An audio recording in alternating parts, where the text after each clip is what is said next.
I thought it was over. I thought the truth had finally set Adura free, and me along with her. For weeks, the nights were quiet. I didn't feel the touch of cold hands or hear the whisper of a voice from beyond. The mirrors in my house stayed whole. I even found myself smiling again, a real smile, for the first time in what felt like a lifetime. The heavy weight that had settled on my chest seemed to have lifted. I was starting to believe in a future again, one that wasn't shrouded in fear and shadows. I could breathe. Then, one night, it happened again. It started with a sound, a faint, sharp crack that split the silence of my bedroom. My heart hammered against my ribs. I stared at the large mirror on my wall. A single thin line appeared, spreading slowly outwards from the center, like a spider weaving its web across the glass. But this time it was not Adura who stepped out of the darkness. It was a woman I had never seen before. She was young, beautiful, and her eyes were wide with a terror so profound it stole the air from my lungs. Her white wrapper, the kind worn by new brides, was stained with a dark old patch of blood right over her belly. In her arms, she cradled a newborn baby, wrapped tightly in a red cloth. The baby was silent, utterly, unnervingly silent. The woman's gaze locked onto mine, a desperate, pleading look that felt like a physical blow. Her lips parted, and she whispered a name I had never heard before, a name that sent a chill crawling up my spine and into my very soul.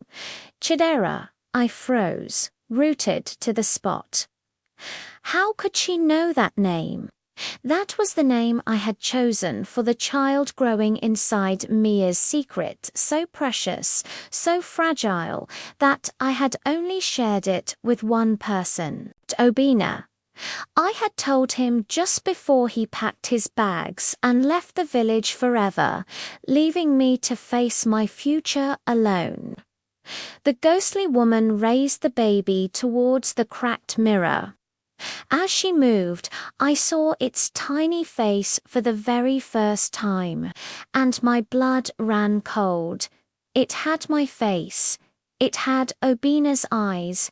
It was a perfect miniature reflection of the child I carried.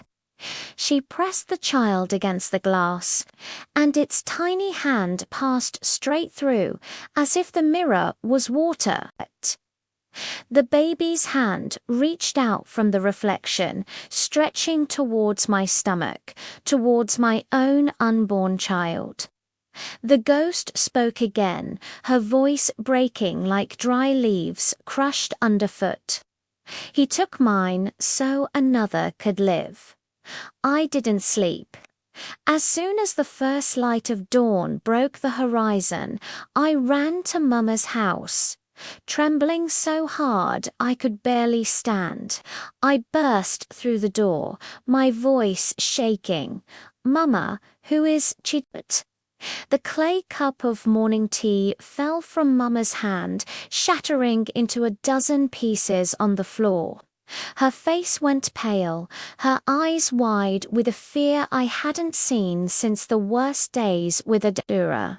"Where did you hear that name?" she whispered, her voice barely audible.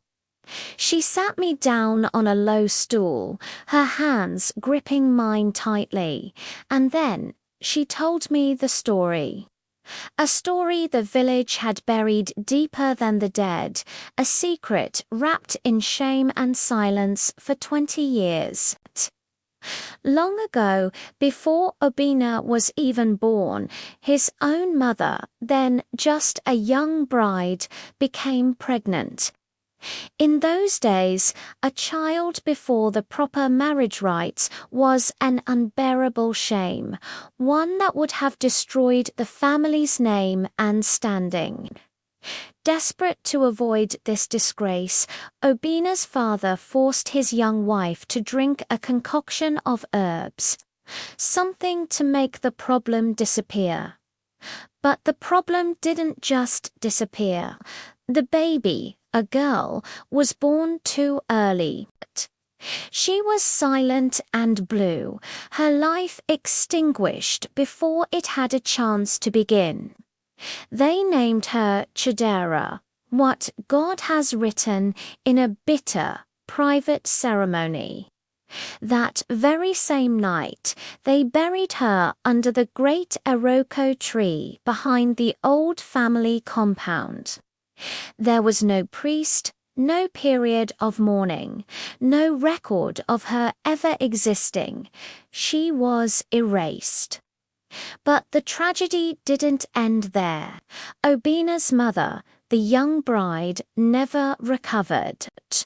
Whether from the herbs, a broken heart, or a spirit that refused to rest, she died just 1 week later. The village was told it was childbirth fever, a convenient lie to cover a much darker truth. That night, the ghost returned. This time, she wasn't in the mirror. She was standing inside my room, at the foot of my bed. The air grew heavy, cold, and thick with sorrow. She moved towards me, a silent, gliding motion, and laid the invisible weight of the child across my chest. I couldn't see it, but I felt it. It was heavy, real, and deathly cold. I couldn't breathe. The ghost looked from my face to my belly, and tears of blood rolled down her pale cheeks, staining her white wrapper. Her lips, cracked and broken, formed a single, chilling word. Choose. In that moment, I understood everything. The debt wasn't a dowrus to collect. This was older, deeper. Obina's bloodline carried a curse, a spiritual debt. A firstborn daughter for a firstborn daughter. Obina thought that by running away after Adora's death, he had escaped his past, saved himself, but he hadn't. He had only passed the curse on to the next woman who carried his child. He had passed it to me. The ghost of Chidra's mother wasn't here for revenge on me. She was here to collect the debt from his bloodline, and my child was the price. I knew I couldn't run. I couldn't hide. This was a battle that had to be fought in the world of spirits, not the world of men. At the stroke of midnight, I went to the ancient Iroko tree, the place Mama said they had buried the child. I brought with me a calabash filled with palm wine, a bolt of pure white cloth, and 7 kola nuts offerings for the restless dead. Under the cold light of the moon, I stood before the massive tree and called her name 3 times, my voice shaking but clear. Chidera, daughter of the soil. I see you. The ground beneath my feet trembled softly, and there, in the dirt at the base of the tree, a tiny handprint appeared. It was fresh, wet, perfect, as if a child had just pressed its hand into the earth. My heart pounded, but I did not run. I poured the palm wine onto the ground, watching it soak into the soil around the handprint. I begged, my words a torrent of tears and prayer. Not this child, not my daughter. The debt is old. Let the circle end here. I acknowledge you. I mourn for you. Take this offering and find your peace. Release us." The wind howled through the branches of the Iroko tree, then fell completely silent. For a long moment, there was nothing. Then a warmth spread across my stomach, gentle and comforting, like a mother's hand. I looked down. The tiny handprint in the dirt was filling with fine white sand, and as I watched, it vanished completely.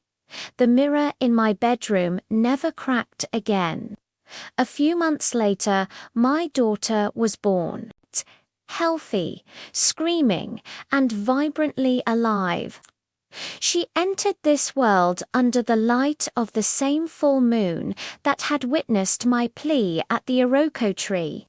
I named her Amara Grace. One last time Adora came to me, but not as a terrifying spectre. She came in a dream. She stood beside the other ghost Chidra's mother, who was now peaceful, serene.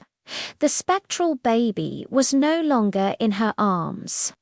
They both looked towards the cradle where Amara slept, and they smiled.